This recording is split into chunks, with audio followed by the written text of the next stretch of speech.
सोमवार को ऐलान के मुताबिक जन अधिकार सभा अजीज कल्लू स्टेडियम में शाम में 6 बजे से 9:30 बजे तक रखी गई है और अखिलेश यादव जी का पूरा प्रोग्राम आ गया है।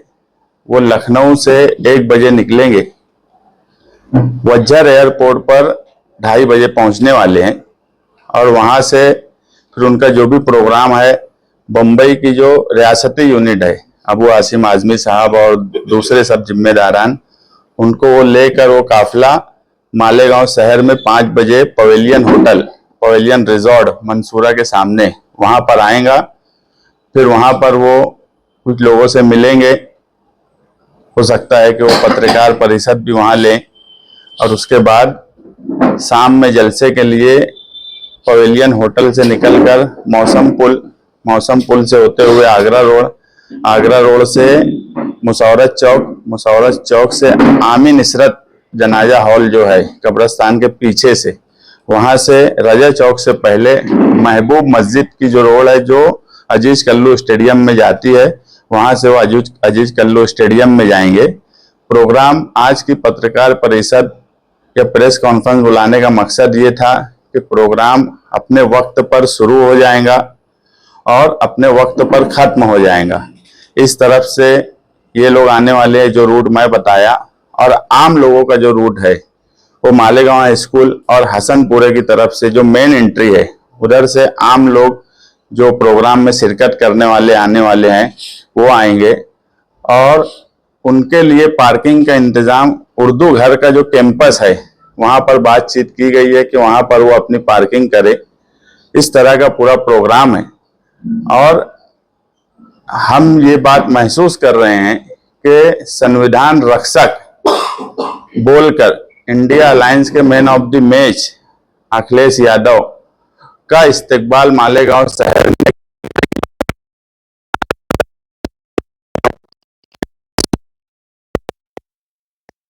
मालेगांव शहरिया से भी हमारी गुजारिश है कि बड़ी तादाद में आइए। एक ऐसा प्रोग्राम होने जा रहा है कि उस प्रोग्राम में जो भी लोग शिरकत करेंगे एक तारीख बनेगी, नेशनल मीडिया भी रहने वाली है और भी बहुत से लीडरान उनके साथ में आने वाले हैं। तो एक तारीखी प्रोग्राम मालेगांव शहर में होने वाला है। हमारा प्रोग्राम पहले से ही डिक्लेयर था, बीच में कल आचार संहिता इलेक्शन की लग गई, हम इलेक्शन में हिस्सा ले रहे हैं और शहर ये महसूस कर रहा है कि इस शहर में बदलाव मालेगांव शहर चाहता है। 25 साल से जो हालत है, मैं बड़ा हैरान हूं कि पुलिस डिपार्टमेंट मालेगांव शहर की वो भी हमें पूरी कोऑपरेट करी, पूरी मदद करी। प्रोग्राम लेने के लिए इन 25 सालों में कोई नेशनल लीडर का मालेगांव शहर में प्रोग्राम हो जाए, ऐसे हालात, ऐसी एक जगह इन्होंने नहीं बनाई। हमसे बहुत से लोगों ने कहा, पुलिस डिपार्टमेंट ने भी कहा कि आप रोड शो भी रखिए या रोड शो भी रखने का आपका कोई प्रोग्राम है क्या। मुझे बड़े अफसोस के साथ कहना पड़ा कि रोड ही नहीं है कि जिसको हम शो कर सकें। ऐसे शहर में हम रह रहे हैं, इसलिए कहीं ना कहीं बदलाव लोग चाहते हैं। पहले हमारा जो रूट था अखिलेश यादव जी को ले जाने का वो दूसरा था, मगर सिर्फ इस वजह से हमें वो रूट कैंसिल करना पड़ा कि रोड नहीं है मालेगांव शहर में उनको ले जाने के लिए। तो पार्टी के लोगों ने खुद जिम्मेदारी लेके कुछ जगह की रोड दुरुस्त की है फौरी तौर पे, अभी भी उसका काम कर रहे हैं और 2 दिन से उसका काम किया जा रहा है। ये हालत इस शहर की है। ये दोनों लीडरान ने एक जगह ऐसी नहीं रखी जहां कोई प्रोग्राम किया जा सके। ये इसका अफसोस एक सियासी पार्टी का वर्कर होने के नाते मुझे खुद भी है कि इस शहर में इतने बड़े लीडर आने के बाद हम उनको शहर में घुमा के नहीं ले जा सकते। ऐसा शहर खंडर बना दिया गया। तो कहीं ना कहीं शहर में एक बदलाव की लहर है और इंशाअल्लाह प्रोग्राम बहुत शानदार और तारीखी होगा। आप तमाम ही लोग मालेगांव शहरियान के उस प्रोग्राम में शिरकत करें, इसीलिए आज की प्रेस कॉन्फ्रेंस बुलाई गई है। 25 सालों का स्टेडियम आपने, तो 25 सालों के अंदर आप भी तो कोई ना कोई जिम्मेदार है ना। नहीं, ऐसा है कि सुनो ना, इक्तदार में रहने वाले लोग ही जिम्मेदार होते हैं। तो आपकी भी है। काम काज इक्तदार में रहने वाले लोग करते हैं, मदद होना एक अलग बात है। मदद तो ऐसा है कि बहुत से लोग एक दूसरे ही करते हैं, मगर जिसके लिए मदद जो सोच के किया जा रहा है, अगर वो उस काम को नहीं कर पा रहा है तो ये उसकी जिम्मेदारी है। वोटर जो है, वोटर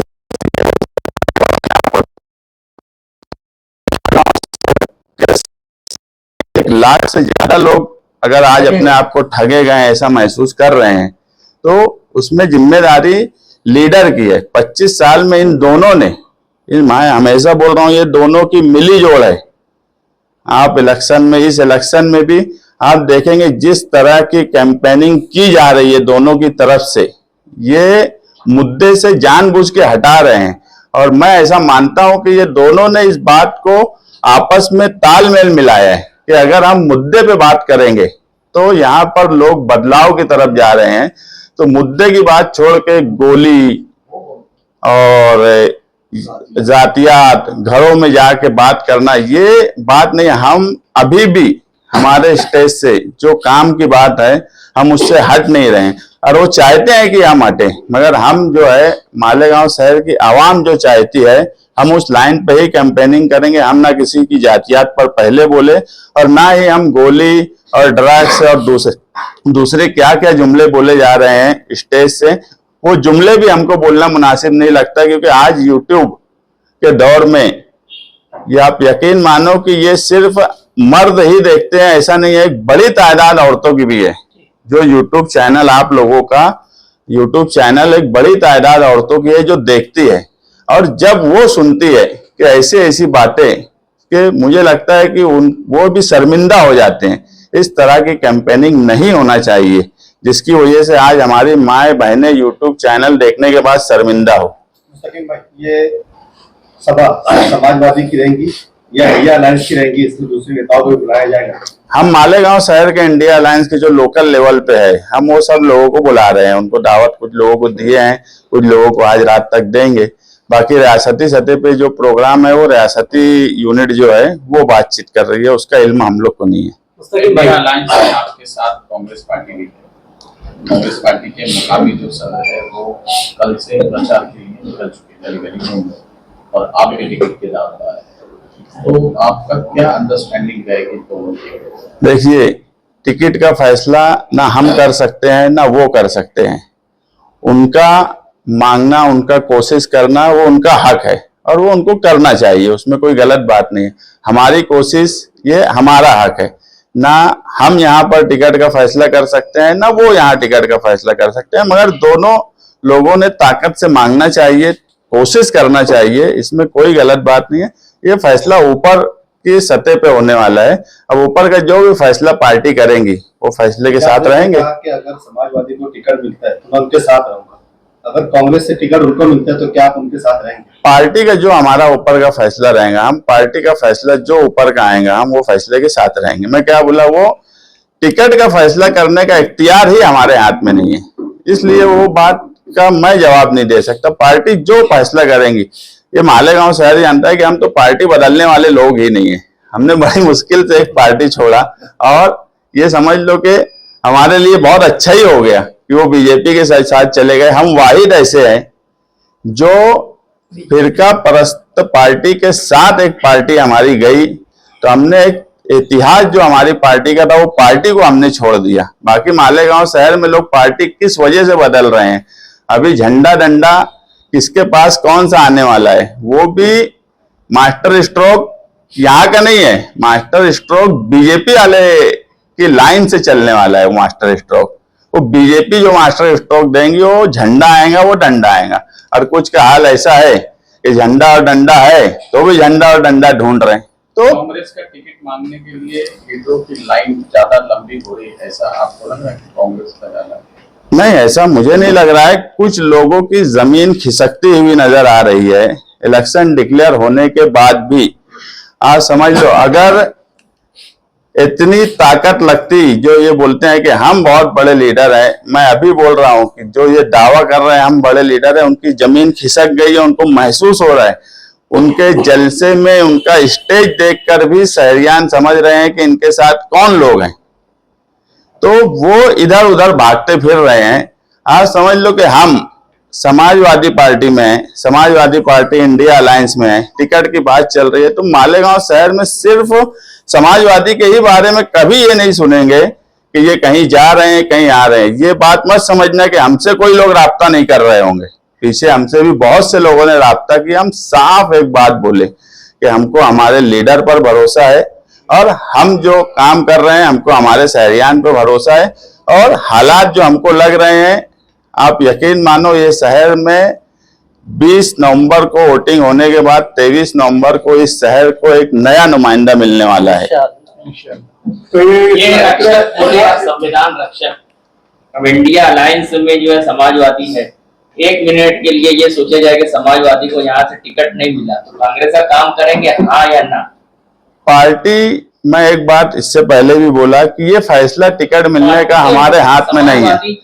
उसके अंदर समाजवादी पार्टी, अखिलेश यादव जी और अबू आसिम आजमी जो बोलेंगे वो हम करेंगे। अखिलेश यादव का आना ये समझा जाए कि आप बताइए। देखो, सियासत में बहुत सी बात बोली नहीं जाती, कुछ बातें बगैर बोले समझी भी जाती है और समझाई भी जाती है। इकरा हसन आ रही है या सिर्फ अखिलेश यादव अकेले? नहीं, अभी प्रोटोकॉल के हिसाब से जो ऑफिशियल, इकरा हसन भी आने वाली है, प्रोटोकॉल के हिसाब से जो ऑफिशियल उनका प्रोग्राम आया तो अखिलेश यादव जी Z+ सिक्योरिटी है, सरकारी जो प्रोग्राम आया तो वो सिर्फ उनका आया।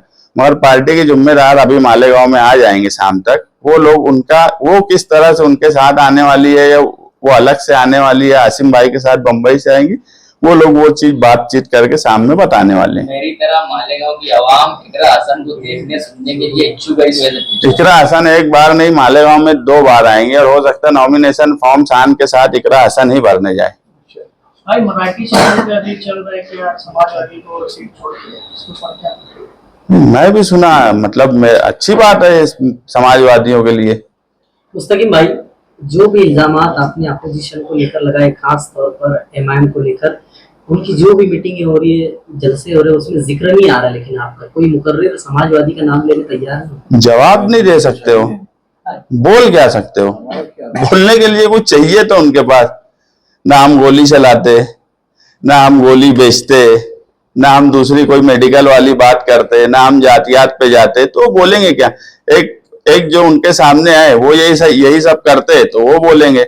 हमको अगर बोलने जाएंगे तो उनको काम काज की बात बोलना पड़ेगी, करप्शन की बात बोलना पड़ेगी, बदउनवानी की बात बोलना पड़ेगी।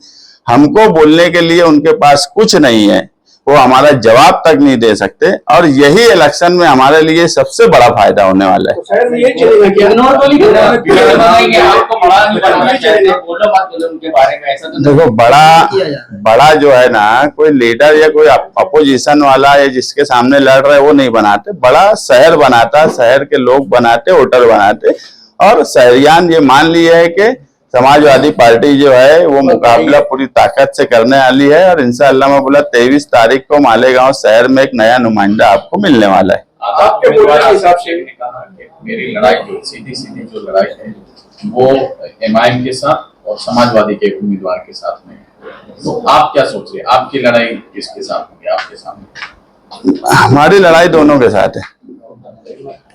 वाहिद मालेगांव शहर में समाजवादी पार्टी है जो कच्चे एरिया में आसिफ शेख के सामने लड़ने वाली है, पक्के एरिया में मुफ्ती इस्माइल कासमी के सामने लड़ने वाली है। ये दोनों भी पूरे शहर में इलेक्शन लड़ने की ताकत ये दोनों की नहीं है, ये सिर्फ समाजवादी की आप तो बात है, वो कच्चा पक्का बोल रहे हैं। कच्चा पक्का बोल के बात है। नहीं, कच्चा पक्का बोल के बात नहीं। मालेगांव एक पक्का एरिया शहर का, एक कच्चा एरिया शहर का, झोपड़पट्टी का एरिया और पक्का एरिया, ये तो शहर का एक हिस्सा है ना, जिसे कच्चा एरिया और पक्का एरिया बोला जाता। तो उसमें बांटने की क्या बात है? ये तो इलेक्शन का एक हिस्सा है। झोपड़पट्टी का एरिया अलग होता है, पक्के मकानात का एरिया अलग होता है। तो मालेगांव शहर में ये दोनों की ताकत आधी है, सिर्फ समाजवादी की ताकत पूरे शहर में है। तुम्हारे हिसाब से गौठान में भी है। मुस्तकीम भाई, वार्ड नंबर 6 सलाम का छोड़कर मुफ्ती साहब ने नाम न लेते हुए वार्ड नंबर 6 की हालात पर बहुत कुछ कहा। अवैध धंधे, गोली, नशा, ओपन स्पेसों को लेकर ज्यादातर 6 नंबर वार्ड पर आपकी ही हुकूमत रही है। इसका मतलब बिना नाम लिए आप ही को टारगेट किया गया। नहीं, वो मालेगांव शहर के नुमाइंदे हैं, MLA हैं। और अगर मालेगांव शहर में वार्ड नंबर 6 हो या कोई भी शहर का हिस्सा हो, अगर ये सब चीज हो रही है तो वो खुद ये कबूल कर रहे हैं कि वो नाकाम नुमाइंदे हैं। मालेगांव शहर के लीडरान के तकरीरों से ऐसा लग रहा है सियासी मियार गिरा रहे हैं। आपको क्या लगता है? मुझे नहीं ऐसा लग रहा। मालेगांव शहर की ख्वातीन को ऐसा लग रहा है और मालेगांव शहर का एक बड़ा संजीदा तबका ये मान रहा है कि मालेगांव की सियासत में इन दोनों ने प्रचार और कैंपेनिंग के नाम पर अपना मेयार गिरा लिया है। एक नया नुमाइंदे की बात आप कर रहे हैं, एक नया नुमाइंदा भी मिल सकता है और वोट कटर भी आप साबित हो सकते हैं। हम वोट कटर साबित नहीं होने वाले। मैं इससे पहले भी बोला, अभी भी बोलूंगा कि मालेगांव शहर में इलेक्शन लड़ना जो है हमसे अच्छा कोई नहीं जानता। मैं दावे से बोलता हूं कि अगर 50,000 वोट समाजवादी को मिली तो मैं उसको अपनी हार तस्लीम करूंगा। हमारे पास पूरी प्लानिंग है। 2019 के इलेक्शन जिनके लिए हम लड़े वो खुद स्टेज पर आके कबूल किए थे कि अगर हम नहीं होते तो वो इलेक्शन जीत नहीं पाते। जब उनके लिए हम इतना कुछ कर सकते तो अब तो हमारी खुद की पार्टी का लीडर है, हमारे खुद का उम्मीदवार है, तो हमारे पास भी पूरी प्लानिंग है और पूरा इलेक्शन है और इलेक्शन हम जीतने के लिए लड़ रहे हैं और इलेक्शन इंशाल्लाह हम ही जीतेंगे। सोशल मीडिया पे चर्चा जाती है तो आप हार मानते हो, तो जीत कितने को मानते हो? 1 लाख वोट मिलेंगे हमको। सोशल मीडिया पे इस वक्त काफी पोस्ट वायरल हो रही है, काफी रुपया पर पैसा खर्च हो सकता है इलेक्शन में। जो 40 लाख रुपया इलेक्शन कमीशन बोला है उतना इंतजाम किए हम लोग।